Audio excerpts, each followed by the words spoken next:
Bonsoir à tous, on est ravis de vous accueillir pour ce dernier rendez-vous de l'année 2023. Donc on est vraiment très très heureux, c'est un vrai cadeau pour nous d'accueillir le duo Jbanov, Anna et Roman. Il y a eu une séance scolaire cet après-midi, c'était un vrai cadeau aussi pour les enfants. Donc là, ils vont terminer cette année 2023, voilà, en douceur. Ils vont vous proposer ce beau concert, ce beau voyage slave d'hiver. Et on a trop hâte. Merci de ne pas sortir vos téléphones, surtout de les éteindre. Profitez, c'est du spectacle vivant. Vous dire aussi qu'à l'issue de la représentation, si vous voulez les rencontrer, échanger autour d'un verre, vous avez vu. Il y a la cafétéria, là, il y a les petits plats d'Eva, on vous attendra, on pourra échanger. Et Roman et Anna seront ravis d'échanger avec vous. Ils auront aussi des CD, si jamais vous avez été conquis, que vous pourrez acheter. On vous souhaite un très très bon spectacle et à tout à l'heure.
Bonsoir à tous et à toutes. Merci d'être venu ce soir dans cette grande salle de Mazade. On est très heureux de jouer 2 jours avant Noël ce programme qui s'appelle Voyage Slave d'hiver. Alors on vous invite à voyager avec nous à travers l'imaginaire, avec la musique et quelques tableaux qui vont apparaître par-ci par-là. Et on va vous raconter un petit peu notre histoire. Dans notre ville, Rovno, en Ukraine, où nous sommes nés, sous les sons de l'accordéon de notre maman, parce qu'elle a joué l'accordéon, il a donné des cours aux élèves aussi, grandit mon frère Roman. D'abord lui, parce qu'il était premier dans notre famille. Après, je suis apparue plus tard. Et il a tellement aimé les tourbillonnantes polkas, les valses et les majestueuses polonaises jouées par notre maman et ses élèves, qu'il était tellement inspiré par cet incroyable instrument qui s'appelle bayan, accordéon aussi en France, qu'il a voulu absolument savoir jouer cet instrument qui ressemble à une sorte d'éventail, qui s'ouvre et qui se ferme. Ici en France, il est connu cet instrument comme accordéon, le roi de bal musette, puis il est utilisé pour la musique du jazz et aussi pour la chanson française. Mais dans notre pays, il s'appelle bayan. Bayan, c'est un nom d'un légendaire, un poète qui se déplaçait de ville en ville à l'époque en chantant ses poésies, en s'accompagnant avec l'instrument traditionnel gousli, l'instrument à cordes. Eh bien, au nom de ce légendaire, on a appelé l'accordéon que vous connaissez tous bayan, puisqu'il va raconter des histoires avec l'accompagnement des cordes tout à l'heure, mais cette fois-ci du piano. Bien, les cordes de piano, en fait, c'est un instrument frappé sur les cordes, alors que l'accordéon, c'est aussi un instrument polyphonique, mais c'est un instrument à vent. Son principe, c'est le souffle. Il est vivant, il respire, il aspire, il expire. Eh bien, l'éventail que vous voyez ici, qui s'appelle le soufflet, venu tout simplement du soufflet.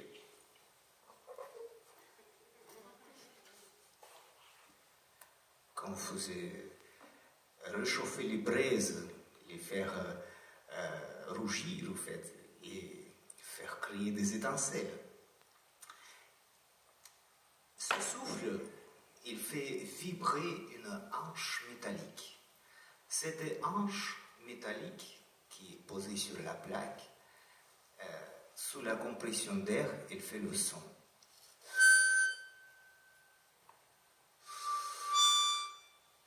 C'est les 2 sons différents sur la même plaque. Déjà, c'est un accordéon diatonique qui était apparu en 1829 en Autriche par Cyril Demian, un ressortissant arménien qui a construit une petite boîte avec le soufflet. À l'intérieur de cette boîte, il y avait des plaques métalliques avec des hanches, des langues, en fait, des languettes, des lames qui faisaient des vibrations sonores.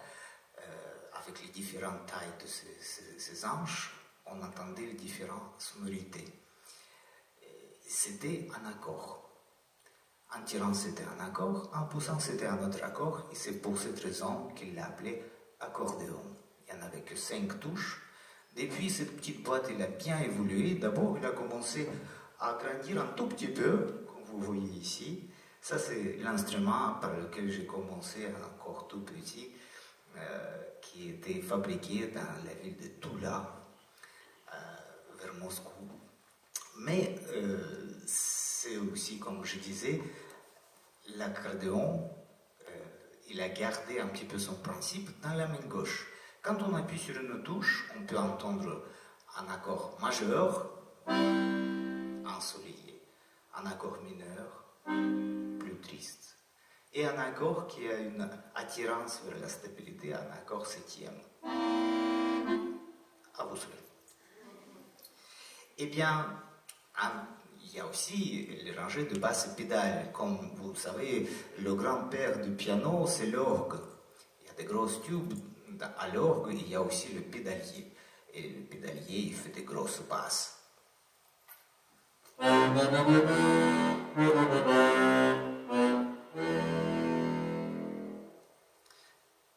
la main droite, il y a aussi des registres qui représentent 4 instruments à vent dans l'orchestre symphonique. Le basson, la clarinette, le hautbois et la flûte piccolo. Et quand ça se mélange, parfois on peut entendre la sonorité qui s'approche de l'orgue.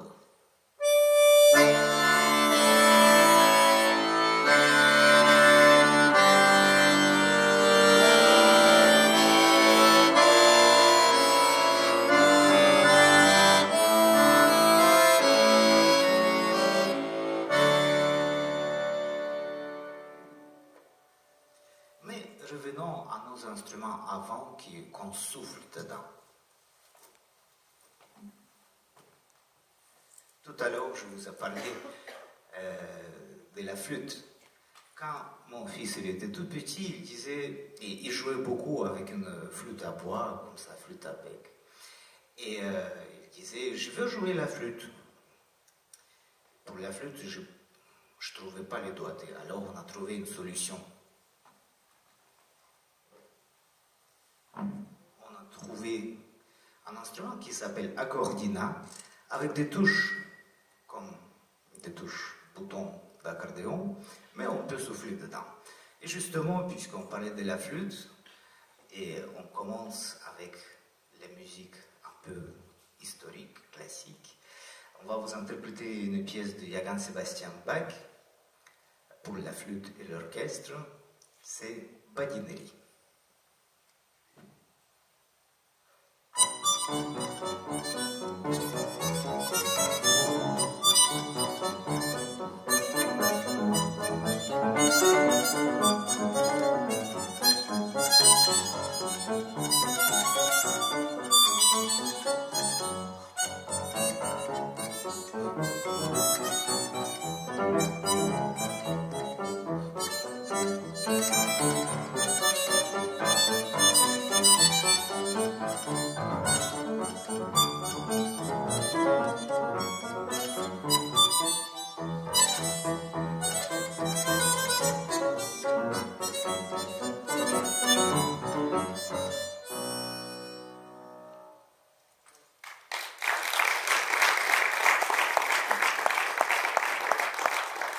Et l'accordéon, il est doté aussi d'un registre qui fait basculer le système avec les accords sur le système, on dit basse chromatique.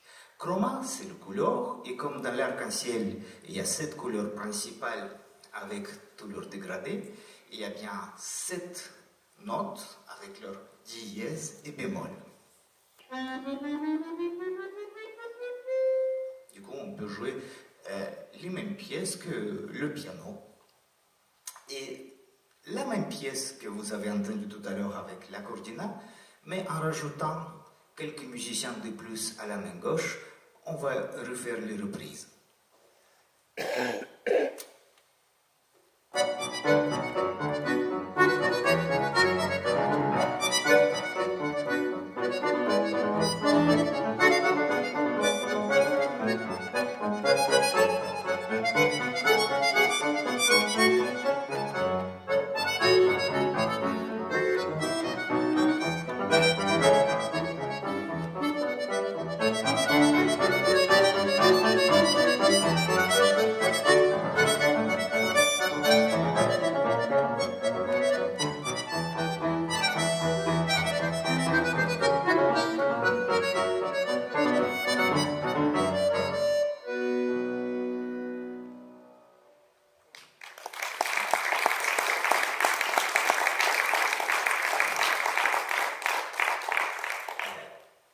L'accordéon, sa partie principale, il y a aussi le soufflet qui donne le souffle en expirant et en inspirant. Ça fait des mouvements à droite et à gauche, comme le mouvement du violon avec leur archet. À la seule différence que l'archet, ça pèse 9 grammes et là, c'est 7,5 kg. Et donc, on peut faire la transcription, même pour un orchestre de chambre, un orchestre à cordes. Et on va vous interpréter, puisqu'on est dans la saison, c'est l'hiver.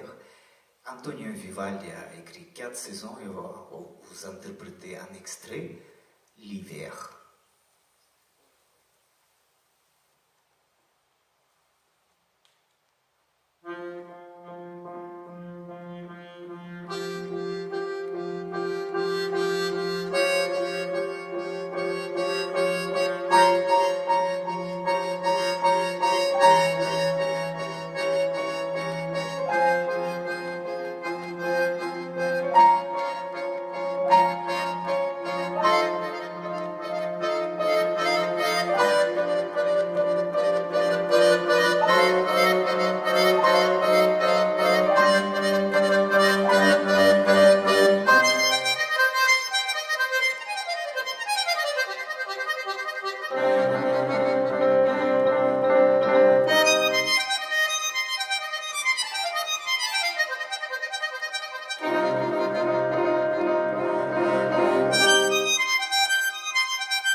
n'est-ce pas?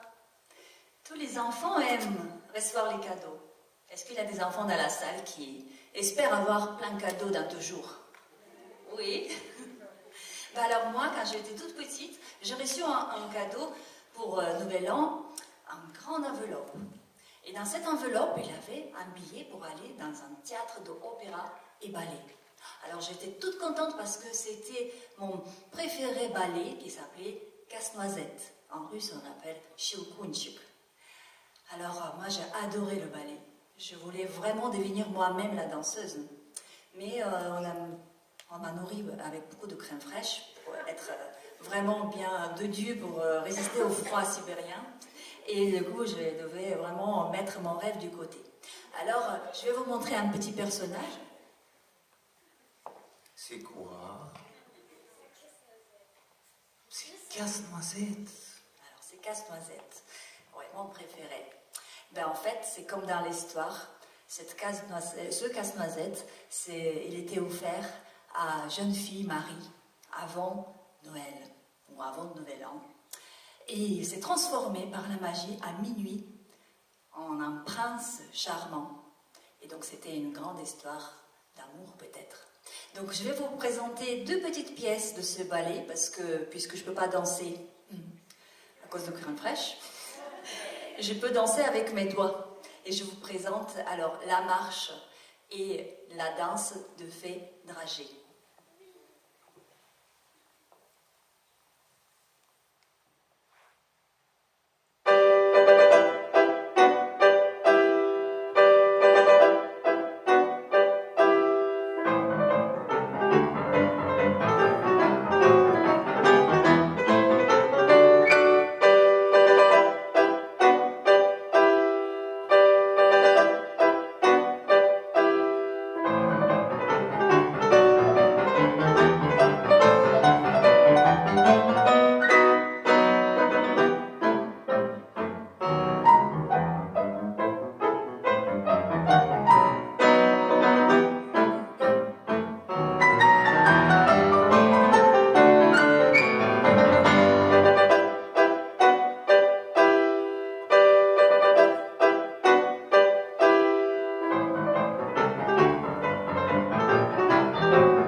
Pour la petite histoire, quand Piotr Tchaïkovski a reçu la commande d'écrire un ballet pour Noël, un conte pour enfants, eh bien, pour trouver l'inspiration, il est parti en France.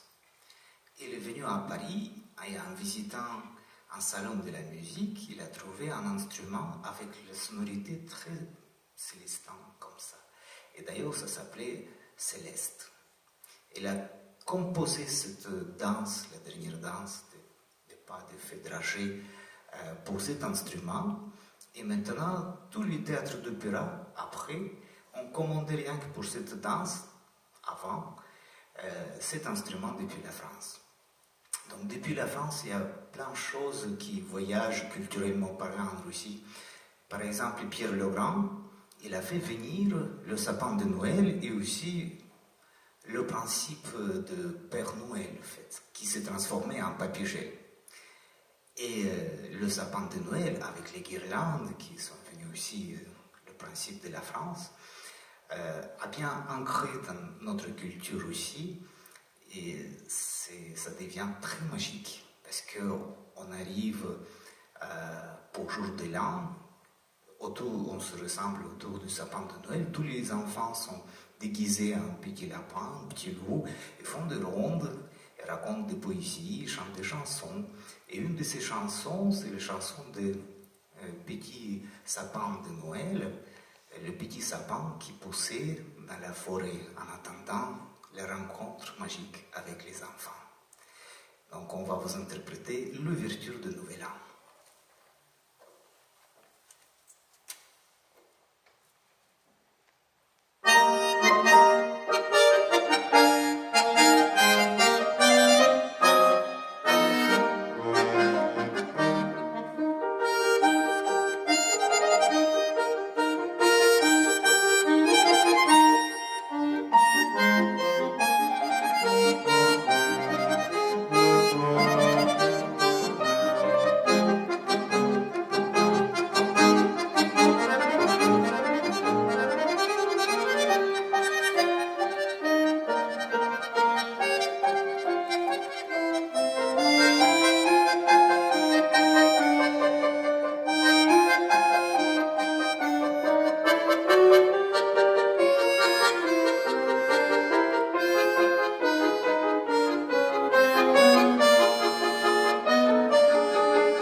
On ressent bien la neige qui pétille sous le soleil, ça brille partout.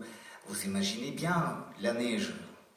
Bon, il n'y a pas beaucoup à Toulouse, mais avec un peu d'imagination, imaginez que les steppes, c'est les plaines qui sont enneigées jusqu'à qu'on voit le bout de la terre qui joint le ciel, un horizon parfait. Donc il y a le tourbillon de neige qui soulève par le vent qui siffle, et puis la troïka qui court avec leurs petites clochettes. Donc on vous invite en ce voyage entre nous de troïka en Sibérie en plein hiver.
s'arrête dans une bois enneigée, devant une maison en bois, et on voit dans cette maison une vieille grand-mère, Babouchka.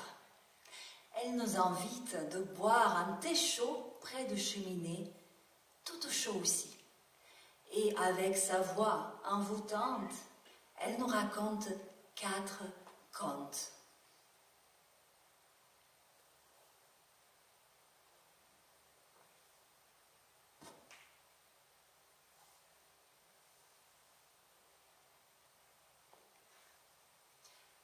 Alors, venez boire du thé avec moi. Je vais vous raconter les histoires. Alors maintenant, écoutez et laissez-vous emporter dans les pays des contes. Vous allez rencontrer plein de petits personnages. Alors là, pour invitation à la magie et au merveilleux, vous entrez dans les pays des contes où, sur la petite neige, peut-être les petits lutins vous accompagnent quelque part. Quelque part où vous ne connaissez pas. Qu'est-ce qu'il veut de nous? Où il nous amène? C'est trop tard de faire demi-tour. On danse avec eux sur la neige et on rentre dans le pays des contes. Dansons dans le conte alors.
Dans une clairière flotte une voile transparente.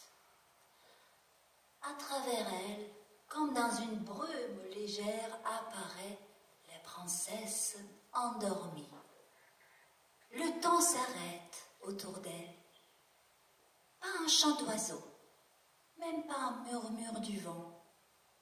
Même les gouttes de rosée sont suspendues dans les airs, tels des diamants scintillants dans le silence.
Au détour d'un chemin, on découvre une petite porte.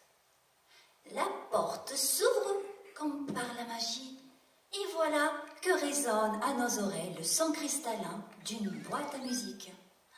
Des petits personnages apparaissent tout autour, font une petite ronde mécanique, et puis s'évanouissent. 3 petites tours et puis s'en vont.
Alors, montez dans le carrousel. Vous avez le choix, un signe blanc, le carrousel, non, la carrosse, je pense. Et puis aussi le cheval. Ça tourne, tourne, tourne de plus en plus vite. Oh là là là là, ça me fait tourner la tête. Arrêtez de tourner. Oh, ça y est. Ah, il commence à ralentir à cette course folle, ce carrousel. Mais pas pour longtemps. Enfin, elle recommence à tourner de plus en plus vite et de plus en plus haut. Tenez-vous bien.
Mais c'est sombre, il est tard déjà, Babouchka. Il faut peut-être rentrer. Au revoir, Babouchka. On va partir. Mais il fait noir dehors. Il fait froid. Les flocons n'en finissent pas de tomber aussi légers que des duvets, avec cet imperceptible bruissement qui emplit la campagne silencieuse. Puis, au loin, on attend le son cristallin de grelots de troïka et le trot joyeux des chevaux. La voilà, voilà la troïka qui apparaît. Il surgit des nuages. Les grelots sonnent maintenant en une musique rythmée par la fugueuse course des cheveux impatients.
dans un marché.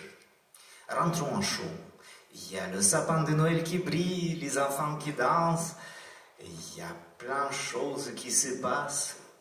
Ça donne envie de danser aussi. Je ne pouvais pas danser avec l'accordéon, encombrant. Je vais essayer de danser avec mon accordéon. Sous la pièce de Sergei Rachmaninov, qu'il a écrit une toute petite pièce pour les enfants pour piano, c'est la polka italienne.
Vous avez bien imaginé des petites filles et des garçons qui dansent la polka. Eh bien, on va continuer notre imagination. Je vais vous interpréter 3 petites pièces pour enfants, dont la polka, c'est la première. La deuxième, c'est l'ancien instrument, une boîte magique avec une manivelle, qu'il faudra peut-être les faire fonctionner pour que ça marche. Ça s'appelle l'orgue de Barbarie. Et le troisième petite pièce, c'est la bataille des coqs. Et là, le coq qui gagne, il crie cocorico.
Regardez-moi ça. Je vous ai amené un instrument traditionnel russe qui s'appelle balalaïka. Le morceau qu'on va vous jouer est joué sur cet instrument-là. Donc, tu sais comment il faut jouer? Avec les doigts, mais ça fait mal. Il me semble qu'il y a 3 cordes. Ouais, 1, 2, 3. Et on frotte avec les doigts, aller-retour, jusqu'à qu'on les efface comme un gomme. Mais bon, là, je ne vais pas vous le montrer comment Et ça il y a se des joue. professionnels. Oui, il y a des professionnels qui jouent ça. Et ben, moi, je vous ai montré, mais je vais essayer de faire le balalaïka au piano. Parce que cette pièce qu'on va vous présenter s'appelle Valenki. Valenki, en russe, c'est une sorte de botte chaude pour l'hiver en feutre. Très, très épais. C'est une laine de mouton compressée. Et ça devient vraiment comme une matière aussi imperméable comme le caoutchouc. Donc on les met l'hiver, surtout à l'époque quand c'était des petites maisons en bois, justement, de chanter. Et dans la chanson qui présente Valenki, il a une petite histoire. C'est un jeune homme qui est amoureux de sa bien-aimée, qui est parti loin sûrement, et il lui chante « Je vais aller au bout du monde jusqu'à que je vais trouver mes Valenki, mais je te trouverai. » Donc, chanson folklorique pour balalaïka et accordéon, jouée au piano par moi, qui s'appelle Valenki. Bonne écoute.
Ça va?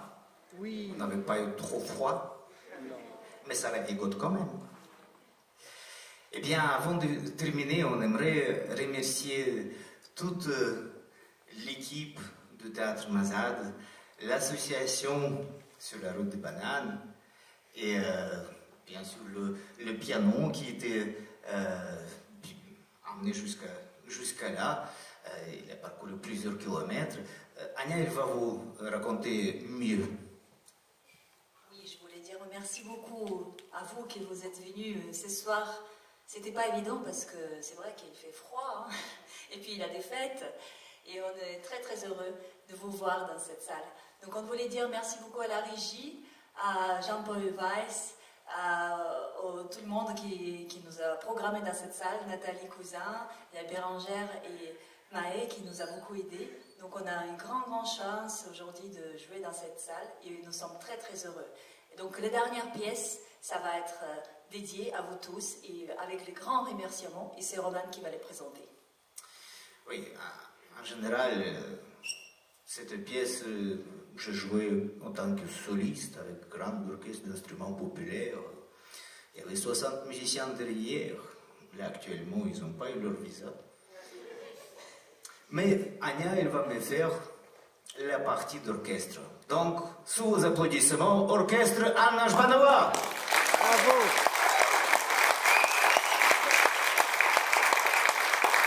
Et le soliste, Roman Jbanov.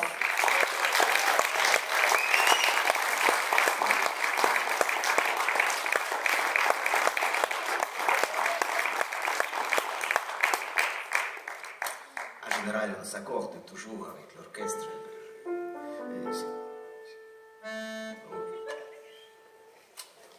C'est par ici.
vous a partagé ce soir un petit peu de couleur slave, un petit peu fait voyager dans cette période hivernale. Est-ce que vous avez aimé? Oui. Oui? Super. Bravo. Parce que nous aussi, on adore la culture française, on adore les chansons françaises. Est-ce que vous connaissez cette chanson qu'on a prise et ensuite on a mis un petit peu d'une manière un petit peu à la rouge, parce que finalement, ça parle de la lune. Parce que la lune, elle brille pour tout le monde.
Applaudissements ce soir à l'orchestre à cordes Anna Žbanova.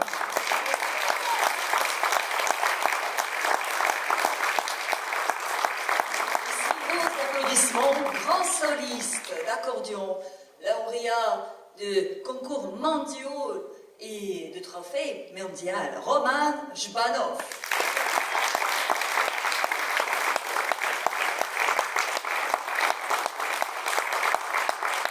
Dans notre pays, il y a un coutume. On dit n'a pas ça choc. C'est la petite dernière pour la route, en fait. Est-ce que vous voulez bien? Oui. Eh bien, comme on parlait de différences et qu'on apprécie la culture un et l'autre, le compositeur Dirbenko, que vous avez entendu la première pièce, a fait un hommage à Piazzolla, un petit peu d'une manière russe. Il a composé un tango à la Piazzolla.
Merci beaucoup. Eh bien, il ne reste qu'à vous souhaiter joyeux Noël et bonne fête de fin d'année et que tous vos rêves se réalisent. Continuez à rêver comme les enfants. À bientôt. On est à votre disposition pour signer des autographes et répondre aux questions si vous voulez. À tout à l'heure. Au revoir.